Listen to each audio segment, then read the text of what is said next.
Chandrababu diversion politics కు పాల్పడుతున్నారని మాజీ మంత్రి జోగి రమేష్ ఆరోపించారు. అద్దెపల్లి జనార్దన్ రావు జయచంద్రారెడ్డి స్నేహితులని మీరే చెప్పారని, కానీ ఇప్పటి వరకు జయచంద్రారెడ్డిని అరెస్ట్ చేయలేదని మండిపడ్డారు. ఇక జనార్దన్ కు రెడ్ కార్పెట్ వేసి ఇండియాకు రప్పించారని అన్నారు. ఆయనతో కావాలనే నా పేరు చెప్పించారని, కల్తీ మద్యం కేసును బయటపెట్టినందుకే ఇలా కుట్ర చేశారని విమర్శించారు.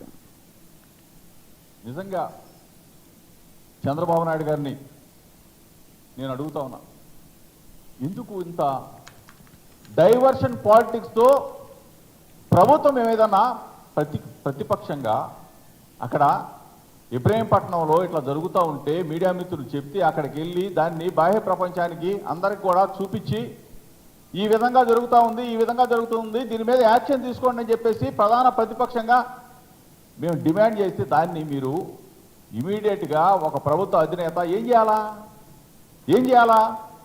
ఇది ఎక్కడ జరుగుతూ ఉంది, ఏ ఊళ్ళో జరుగుతూ ఉంది, ఇంత వ్యవస్థని ఏ విధంగా 16 నెలలుగా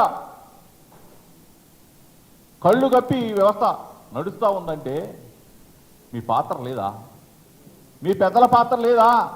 మీ ప్రభుత్వంలో ఉన్న పెద్దల పాత్ర లేదా? చంద్రబాబు నాయుడు గారు, లోకేష్, ఎందుకు మీరు ఇవి దొంగ చాటుగా దీన్ని పక్కన పెట్టి ఈ అద్దేపల్లి జనార్దన్ జయచంద్రారెడ్డి ఇద్దరు స్నేహితులు అని చెప్పారు కదా, ఇద్దరు కలిసి వ్యాపారం అని చెప్పారు కదా.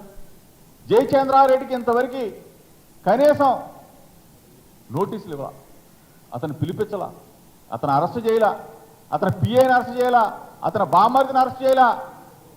అద్దేపల్లి జనార్దన్ ఇద్దరు కూడా మీరందరూ కూడా కుమ్మక్కై అతన్ని రెడ్ కార్పెట్ తీసుకొచ్చి పోలీస్ కస్టడీకి తీసుకెళ్ళి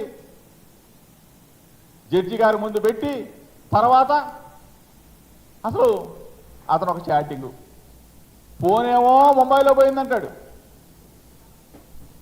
ఆ ఫోన్లో నుంచేమో ఒక వాట్సాప్ చాటింగ్ జరిగిందని చెప్పేసి జోగి రమేష్తో అని చెప్పేసి ఒక లీకు.